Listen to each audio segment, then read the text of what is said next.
Josh Peck got hot as fuck. I mean, yeah, you can tell where he got his good genes.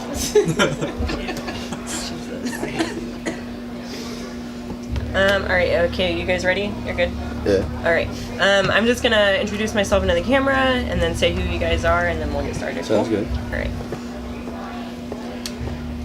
Hi guys, this is Lindsay here with Tuned In Press and I'm here with I Set My Friends on Fire. What's up guys?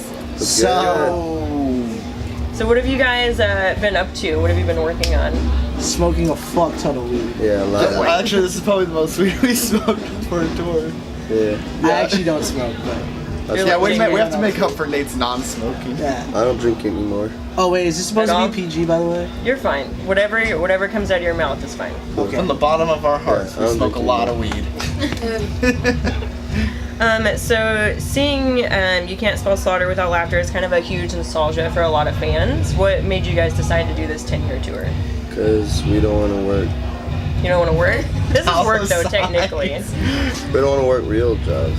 Money, bitches, and hoes. That's exactly what. Bitches and hoes are separate exactly categories. why. Take back what I said. So is there something you like about, because I know you've had other music obviously, is there something that resonates with you though about this original album? It makes a fuck ton of money. Yeah, it's a. Yeah. No, yeah. we're lying. We're lying. No, We're lying. you're not lying. Okay. Dude. Alright, serious All right, time. serious. Everybody's gonna be like, wow, this band shallow as fuck. Dickheads. Nah, we decided to do a 10-year, I feel like it was kind of like, almost like, this is gonna sound kind of weird, but almost as like a way to like, say goodbye to this music in a weird way, just because like, we're not the same band that we were 10 years ago, obviously. And it has been 10 years. Yes. That's why. So- Not 11. We're right at 10. So it's kind of more like a celebration, but it's kind of like after this tour, I feel like we really want to focus on new music. Like, Yeah, we don't really want to. We've played this album a lot. We love this album a lot, and we're probably still gonna play songs from this album like on other tours, but Not nearly as much though. not like, nearly it's as not much. gonna be nearly as but dominant. I mean, the only way to stay a band and be relevant or whatever is to write new shit. So Yeah. that's what we gotta do. Like, I don't That's think what that we've been doing. I don't think that we kind of want to stray away from being the things that rhyme with Orange Band or the sex ed rock band. Just like, I mean, like, it's cool, it's awesome, it's where you came from, but at the same time, it's like, do you want to be remembered for a science fair that you won 10 years ago? You know, Yeah. like, kind of like. Hey, it was a kinda- cool science fair, man. But Dude. I get you. I mean, Yo, my but magnets were just like, badass. It was a badass sense, dude. Yeah. it's where we came from. It's where we came from, but it's not quite who we are nowadays. So, Right. and it was kind of something that the fans wanted, and it was a really good. It's actually kind of incredible how every fuck up has led to here, like the delayed albums and everything. It actually kind of laid it out in a perfect mentality, because a lot of a lot of old fans are coming back to see us on this record, are saying, oh, like they have new music in the works. Like, I didn't even know that. Opposed to had we dropped an album before this, and people would have been like, oh, well, they released an album there. It's like, it actually, believe it or not, doing it 10 years actually helped promoting the new shit inadvertently. It's leaving, like, I think a lot of people are coming out and expecting that us to just like play the songs and be done, but like we worked really hard to like actually like put together a show, like it flows really well, and I think that people are like, wow, like fucking these kids can actually entertain people, and they're actually a real band. They're actually here to stay, not so much as like, oh, they're doing a cash grab for in 10 years they're gonna disappear. So, which I think is cool. I think that's a really cool aspect of it, and That's a great way to look at it, for sure. I would say Things That Rhyme with Orange is probably your biggest single off of that album. Mm-hmm. How is it performing that song in particular now versus 10 years ago? People still go just as crazy. Right.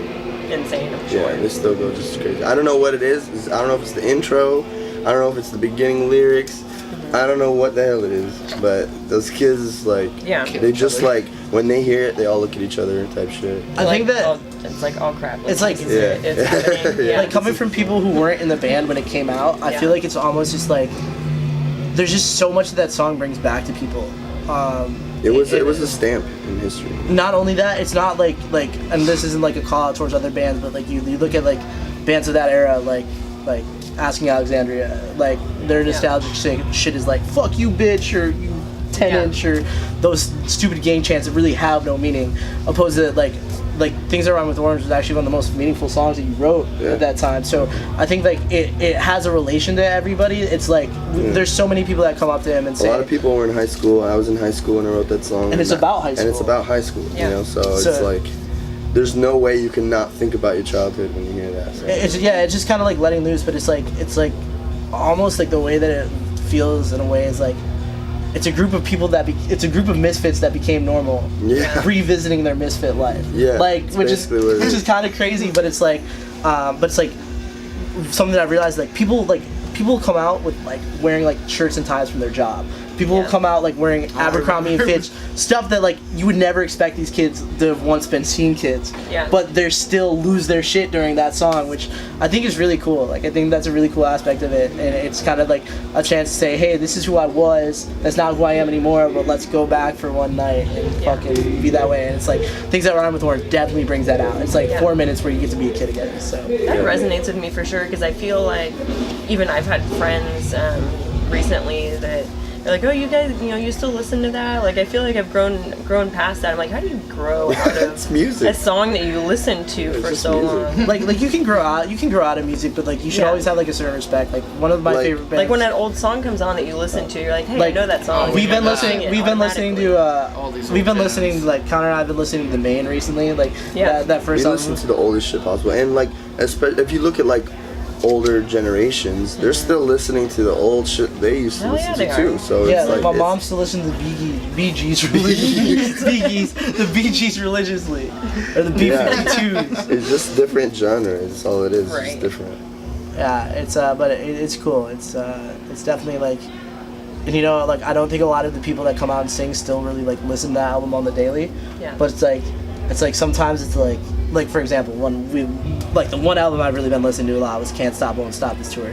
It's like damn, I forgot how fucking good this album was. Yeah. I feel like that's like a real aspect for a lot of people who like forget some of the songs and they're like, fuck, that actually reminded me that we actually have been gaining a lot of new fans that are young because the fans the 18-year-olds now or the 16-year-olds now are just finding out about I Set My Friends on Fire. Yeah. So it's like new all over to like the newer generation because they like didn't know, you know what I'm saying, and they think it's like crazy. So it feels like we'll still always have fans as long as they're 16, 18, 17. You know what I'm saying? And it's kind of crazy because like I like the other day some kid at a show was like, he told me that he found out about my band a month ago and he was going crazy. Yeah, he was going crazy like for us. You know what I'm saying? So it's like that's cool. It's like set up in a way to where it's always going to be enjoyed depending on what age you are. I don't know. Hey, late 20s, we're still kicking it. Yeah, we're still rocking it. Word. I've heard one of your favorites to play live was the Reese's Pieces song. What is it about that song that's fun to play live? That song is just, it's a long song, and a lot of people like really appreciate that song because of the lyrics and just like the chaoticness of it. And I don't know, it just has a lot of energy. Yeah, it's like that song kind of showcases everything that the band's about. Like the bass lines are really cool. There's like a lot of bass solos in it. There's a lot of clean singing. But then again, there's like a lot of screaming. And I always love like the gang chant at the end. Like every night, like we do these stop, rewind, watch them die, and whether people know the lyrics or not, like we go through it with them before we play or before that part comes in. Yeah. It's cool. It's like the room's always screaming that back at us. So that's something that I really like about it. Yeah, I was telling him before we actually sat down for the interview that last time I saw I Set My Friends on Fire was like 2009. So you feel like all those fans are definitely still holding true, singing along to all the songs. Yeah, like for sure. If they're here, for sure. Yeah. Word. Kind of moving forward, I know obviously you guys are a much larger group now than what you used to be. Do you feel like a pretty strong unit moving forward with Tragic Hero? We're now with Tragic Hero. Did you end up leaving? We left as soon as we walked in. Really? What happened? We won't get into like. They definitely personal. Still have you on their website. Oh, we know. We know that. So essentially, what happened is like, it's like, this sounds fucked up, but it's like someone applying for porn. It's like they walk into the office, They think it's all good. They sign the contracts. Yeah. And then they're like, oh, the people that we're supposed to be fucking aren't here. And the person who wrote your contract just takes his dick out and shoves it in your throat. Yeah. That was a really bad Something match. like that. I'm like just nodding my head like okay. No, but for real. Literally and metaphorically. But isn't it kind of like that? I wasn't like they're like, aha, you like before we even left the room. before we even left the fucking room, once they signed it, they're like, aha. Yeah. Here's my dick, your throat. Yeah. Jesus. The imagery. Oh my god. Yeah. But luckily, My throat hurts a little after. luckily we were able to escape after one song, and they can keep that shit. I mean, technically Fuck 'em. too, kind of. Song's fire, but you keep it. Yeah. No, but honestly, like. So what are you guys doing now then? Are you kind We're of just independent? Still independent. Smoking Okay. weed. We were, you know what? Let me tell you something. We were still Smoking that independent. freedom. We consider ourselves still independent for the month or the months that we were with Tragic, because Yeah. they didn't do shit. Right. You know what I'm saying? And like, no offense to Tommy, who runs the label. This almost has nothing to do with Tommy. It has everything to do with people who work for him. You know what I'm saying? And I'm sure he had good intentions. Great guy.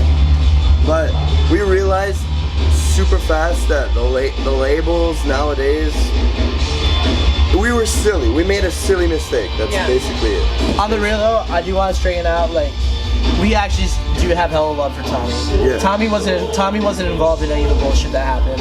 And if that label ever becomes strictly Tommy again, then fuck yeah, support them. Because Tommy's a great guy with great intentions. Yeah.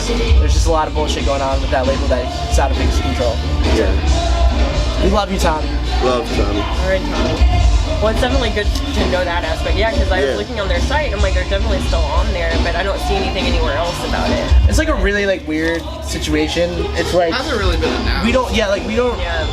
cause it's kind of just like Tommy's kind of just let us like,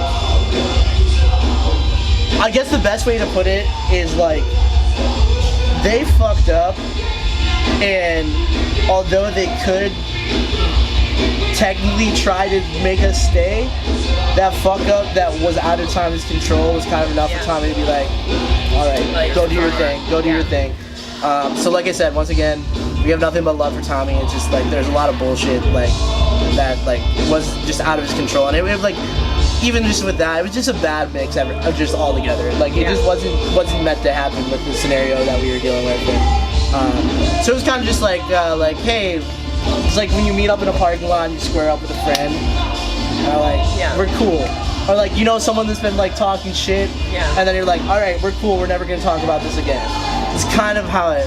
Yeah. You have a scenario comparison for everything. I love it Yeah, so I do. My analogies are fucking sick. That's a quality that I acquired from my dad.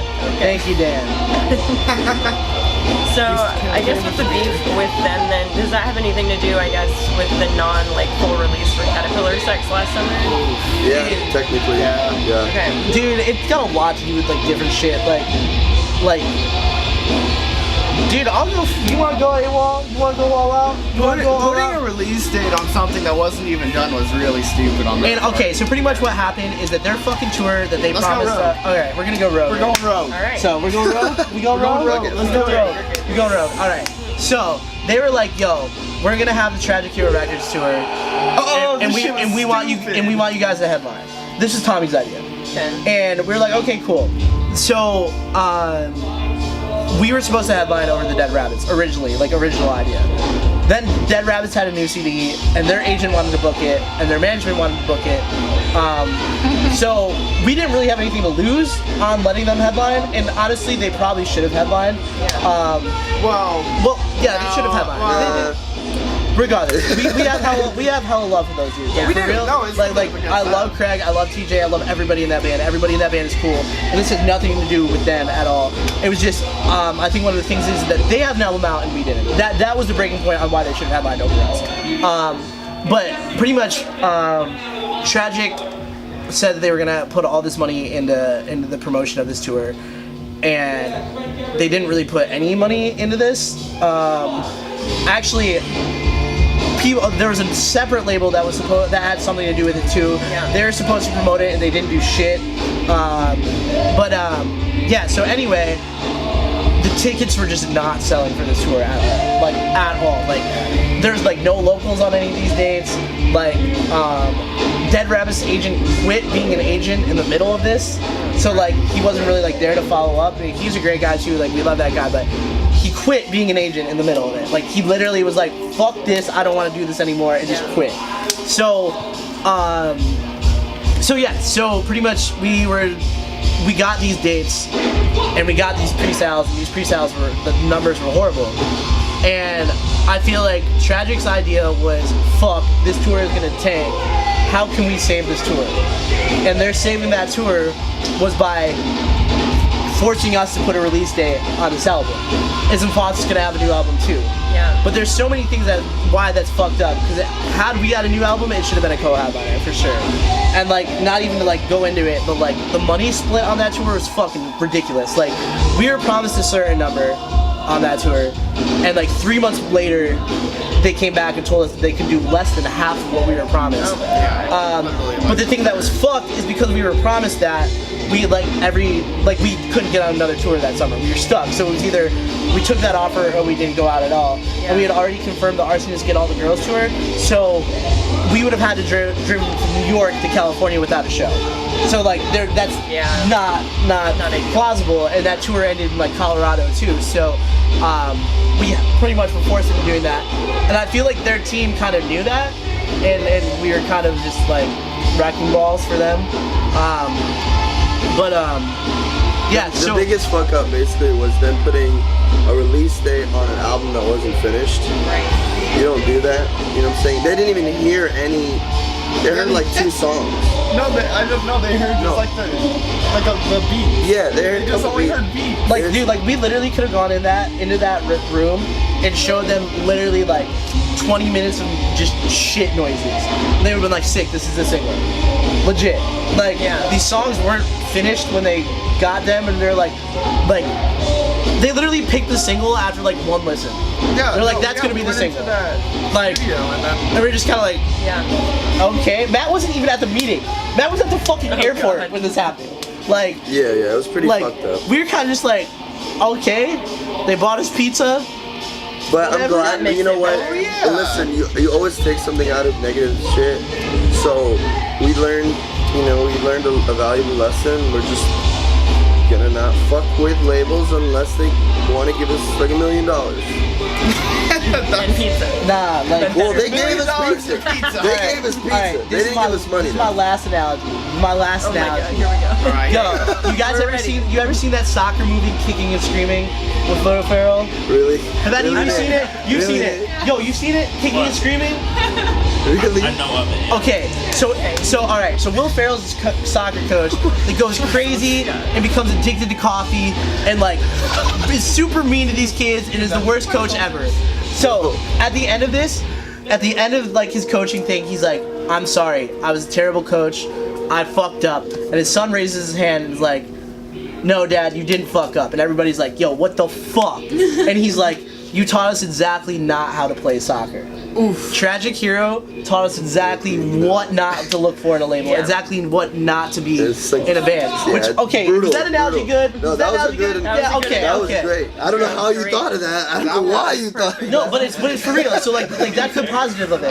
That's the positive of it, and that's kind of like the positive that you should take out of any situation in the music industry, or anything negative at all. Let this bad situations that you're in teach you what not to do moving forward. And if I ever own a label, I know what not to do. Well, originally I was going to ask you about overcoming challenges during this time, but I feel like we've pretty much covered that. No, dude, we got more challenges. Lay it on us. Come on.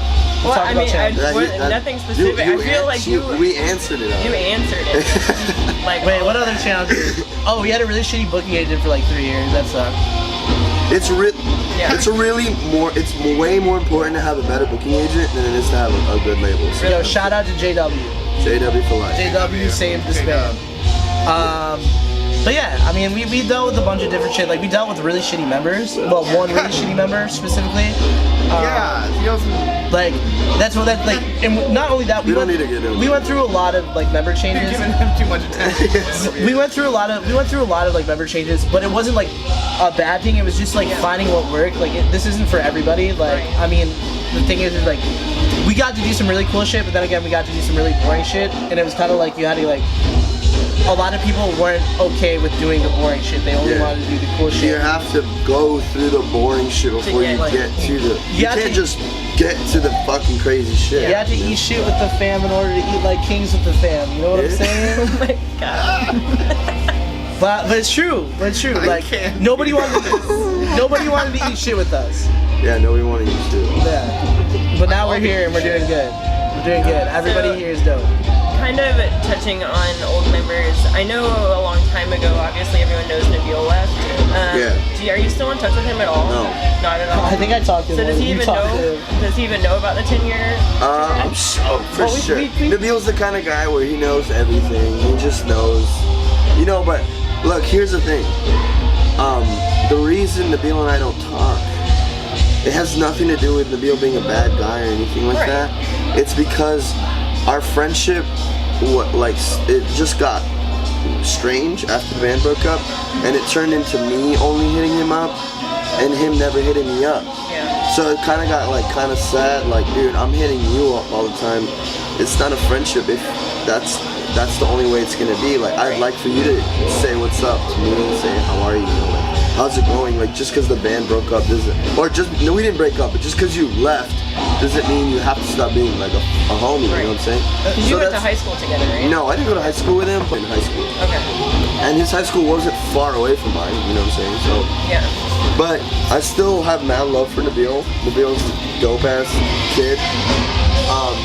Talented as fuck, smart as fuck, but until the day that he hits me up first, man, I'm not sure if we're gonna have a relationship as friends. But I can understand. I mean, not as a call out towards Nabil at all either, but it's like I was saying with all the ex-members that have been here, there's literally one member. There's one member that we don't talk to anymore. Like everybody else, like our old guitarist Johnny came out and played songs with us the other night. Yeah. And that's something that I think is really cool about this band. Drums. Yeah, Augie, their old drummer, comes out and plays drums for us every now and then, and it's like something that I think is cool is like those memories that I guess you could somewhat say are gone get to be kind of revamped at times, and it's always cool when we see old members. We still have hella love for pretty much everybody that was in this band besides one person. Yeah. And that's not Nabil. Yeah, that's not Nabil, and that's not Johnny. Yeah. Okay. You actually probably won't even be able to find out his name. We try to we erased it everywhere. Wiped it off the face of the planet. Yeah. He doesn't exist to us. Yo, I'll make a challenge. I'll make a challenge. You find his name and you message me later. Alright. You guys, this is a challenge to anybody who's watching this too. DM my Instagram and let me know if you find out who it is. Free shirt. We're getting out. I love free shirts, brother. So you guys were also one of the first bands of this kind of genre area to do that kind of punk goes crunk vibe, and now there's a ton of bands. I literally just talked about that the other night. I literally posted on Instagram, if it wasn't for me doing Crank Dat, doing a cover to make your band big wouldn't be a thing. Right. So yeah. And that's how you feel about it. And that's how I feel about it. No, but I do feel like I started it, and I do feel like no one has ever, I mean, we do get credit from our fans, but it's never been publicized that that was a thing. You know what I'm saying? And it's really significant because a lot of bands started getting a lot of attention after doing covers. Not just a rap cover, you know, but covers in general. Even band that we toured with, they started doing covers, a lot of covers to get big, and they try to act like we never toured with them before. It said you didn't have real words. And said I didn't have real words, which it's sorry, buddy. It's not that they're not real words. They're just words that are too long and too big for your dictionary. Yeah, but they forgot to delete their videos of them fangirling over Matt when they were 15 off their YouTube account. So that's there. But with all that said, and without saying the name, still have love for him. Maybe they're just salty about something. I don't even know what it is, but we've never been bad. We've never been mean or bad people to them. Yeah, it's kind of weird the lack of people that have like stayed in contact, like the amount of like bands that you took out on their first tours or whatever. Dude, it's crazy, bro. It's like I mean, it's kind of weird. Just like now the bands that like we tour with, like we stay in contact with almost all of them. Yeah. But it's just kind of weird how just like everybody just kind of left. Like it's like people forget. Like I mean. Like we played with We Came as Romans a couple years ago, and like it was cool to catch up with them and everything. And like, obviously they were my group, and they were cool. But I mean, like it's just kind of weird that there's some bands that definitely forget that where they came from or who brought them out on their first tour. And, you know, it's kind of weird. It's kind of weird. It's just it is weird. It's fucked up because I personally don't remember being a dick to anybody. I've always treated everybody with like respect, and like I was always cool with everybody. So I don't know why anyone would feel like they have. Try not to burn bridges, of course, absolutely. Exactly. Like So, but yeah, as far as the cover thing goes, we didn't even get like when we were the first people to make that rap cover, but Pump Goes Crunk. Pop goes. Is it punk or is it pop? It's punk. Punk Goes Crunk. Like completely like didn't acknowledge us, and, like, didn't even invite us to be on there. So it's like that just goes to show how people felt. It was through Fearless Records. Yeah, that's what I think. Wasn't Fearless one of the labels that was interested in you at first? Punk Goes Crunk was all Fearless bands. Was it? Yeah. No, it wasn't. Fearless just puts it out. No, they lent bands from Rise for a little bit, but I'm pretty sure. All Time Low was on Punk Goes Crunk too. That's true. Oh, that is true. Yeah, so basically. But now it's all just Fearless bands. So basically. The invite would have been nice. The invite, even just the invite would have been tight, but to act like we didn't even do it, or like make any, just like shake up the place with it, and like that's not cool. So let's get away from all the angry times here. We're gonna move on here. Let's see. So one thing kind of people talk about a lot too is like your merchandise and your cover art and stuff. Who designs all that? I design a lot of stuff, not necessarily the merch, but for the merch, I actually have most of the ideas are from me, and I just tell people and they do it. Right now it's all Joey's drawing, right? Yeah, right now it's this kid named Joey who used to play in Arsonist with other girls. His shit's really dope. He does a lot of cool stuff. He has like a certain style. But the person who used to do our art back in the day was Blair Todd. He's a phenomenal artist. He has crazy shit. And it's definitely always like colorful. Yeah, it's always just weird shit. Like we don't like stuff that's too. We like simple stuff, but sometimes you gotta just like stand out a little. Yeah. It's all stuff that we would want to wear if we weren't in the band. Yeah. And like you definitely prefer like cover art versus like it's just a picture of the band like on the cover. Like, of course. Makes it more interesting. Definitely. Backstreet Boys, dog. Just take a picture together on the We're too ugly to be on the front of it. I'm not. Maybe in like a couple He's of like, I'm years. beautiful, damn it. Couple of years, you're gonna see us ripped in a couple of years, and we'll take those. We're gonna look like this. Yeah. Can't see him, but he looks good. Dave, come here. Yo, Dave, Just take out look your right into guns the real camera. fast. Oh gosh. Hello. The muscle. This He is did Dave push-ups. from Anna's He did Okay. push-ups while I was on What's his up? back on stage the other day. Damn. Yeah, it's crazy. Yo, Dave, what's your favorite American restaurant? Waffle House? No. Panera Bread? I have no idea. McDonald's? No. I think the best food I get is Taco Bell. Yeah. No. What's your favorite part I of can't do Green this anymore, Nate. Florida. Alright, that's okay, cool. we just died. Yo, Dave stayed in the bus for 3 days and we didn't see him. He's a hermit. No, he went to the gym. He got. Oh, he This went to the can't gym. last for 10 more seconds. This just can't Alright, Dave, last. sorry, we're kind of dying, but that's our boy Dave. I'm gonna have to tickle you out of here, Dave. Oh, so much force. So much meat, Dave. Alright, so when this tour ends, what are your plans moving forward then? I know you were talking about making more music. Yeah, I've been writing an album for 4 years and lying every year that I'm gonna release it. but it's only gonna happen because. eventually. It's gonna happen eventually. Okay. It has a lot of songs, and it sounds like no fucking band that exists. Okay. We're sitting on some songs from the 4th record. One's really good, one sounds really bad, but we gotta rewrite it. The Good intro's advertising, cool. right? The intro's sick. The one that's done is sick. But look, Like the one that's like the new one that we're sitting on is one of the best songs that. Oh no, it's amazing. That I isn't couldn't false ever listen done. to it. but yeah, as far as Caterpillar Says goes, that's gonna change the Dramatic. genre. It's Okay. gonna change the genre for sure. So a few fun questions for you. Okay. In a bandmate, is it more important for them to be intelligent or funny? I tend to think I'm both. I think you No, think I'm that you're kidding. intelligent. I'm kidding. Well, I'm definitely to funny. be I'm honest not with so you, sure about in this game, Funny.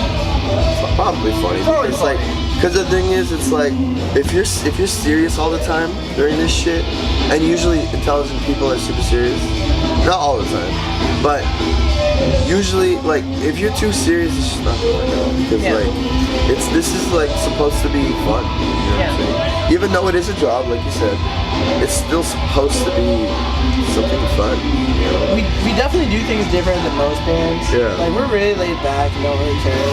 Yeah. Like today we were early and we were 2 hours late. So Yeah, that's definitely early. like Yeah. I mean honestly that could be one of the reasons why we've gone through a lot of members. It's not like bad blood or anything. It's just they're not very unorthodox. they're not used to doing things the way that we're doing it. Yeah. Or they have like a sense of entitlement that it's just like, are you kidding me? Yeah. Like they were in the band longer than me. They were starting to talk to started me it. like they ran the band. Yeah. Like it's like how dare you? It's like, you know, like I gave you this opportunity. Like Right. Yeah, I mean, like, it's, like I said, we do things in, like, a very unorthodox way, but the thing that I feel like people, like, that has a lot of upsides, though, too, like, and people tell us this all the time, like, we are one of the most personal bands ever, like, we talk to people all night at our shows, like, we're really responsive on social media, like, probably overly responsive on social media, like, we literally know fans by name, like, by first name, by their Instagram Facebook name. friends. Yeah, like all the time we'll be like, yo, isn't Flaw 15's here? Like, seriously, like, that's the homie. But the thing is like, if we didn't do things that we did, the way that we did it, none of that would be possible, and I feel like that's something that sets us apart. I feel like we're a lot like how our music sounds, if that makes any sense. You know, like, the music, the lyrics are all like crazy, but they still make sense. Right. You know, like we have no limits on the music. Same shit with us. Like we just don't have any limits with how we communicate with people, or like and we're really nice. We're all pretty weird, but we're actually like pretty normal. Like we all came from like decent families and we're like decently morals. educated and like I feel like more than most bands in like a way. Like I mean, not to say that that's better in any way, but I guess that kind of makes it more relatable to some of these people. Like we have, there's a good amount of time out of the year where we are just normal people. So, but I wouldn't change anything about our band. Like I'm sure that promoters hate us being late, and I'm sure that there's. I understood you had some trailer issues. That's fine. Yeah, nah, that's a whole different story.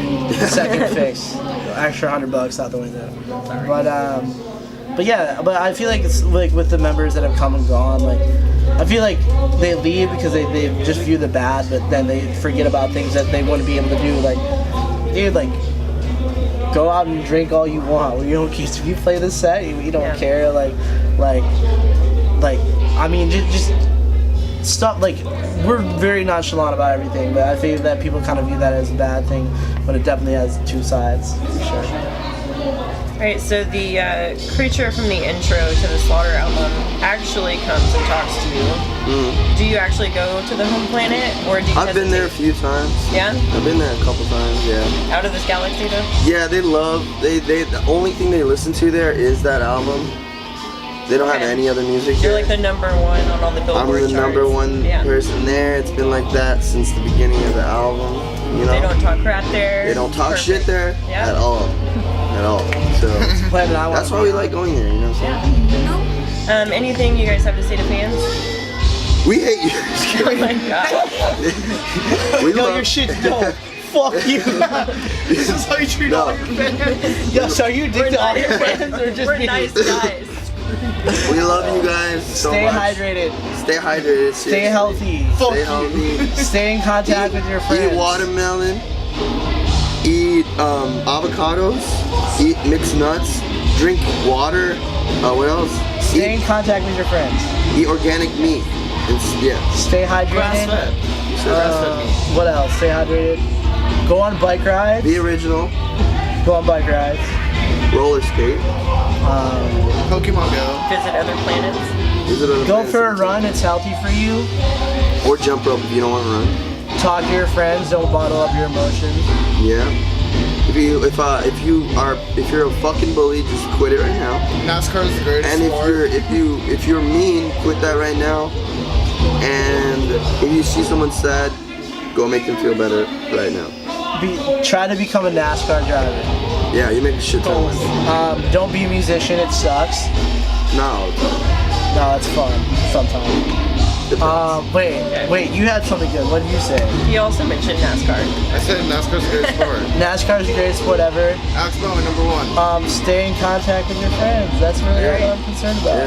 Yeah. Yo, shout out to who we got a shout out real quick. Shout out to Little Skies. Yo, shout out to our boy Little Lotus. Little Lotus. Shout out to Little Uzi, Trippy Red, I Love Friday. Yo, shout out to the girl that stole my tweet. Fuck you. Yeah, fuck you. Yeah, girl. President didn't retweet yours. Yo, shout out to my little brother Trevor. We love you. Shout out to my little brother Giant Joe. Yo, Giant Joe. Shout out to Ion Little Gut. Yo, shout out to. Yo, actually, this is real. This is the last thing I'm gonna say. Yo, and It's OK's new album comes out August 15th. But you can buy that shit early at one of our shows. Come pick that shit up. Yeah, boy. Oh, this No, Europe. We'll see you in October too. I forgot about that. We're going to Europe in October. Yeah, we is. But where I set my friends on fire. We'll see you soon. Later. Alright guys, this is Lindsay with Tuned In Press. I've been here with I Set My Friends on Fire. He's standing up early. You guys can see this full interview at tunedinpress.com. Thanks. Fuck you. Fuck you.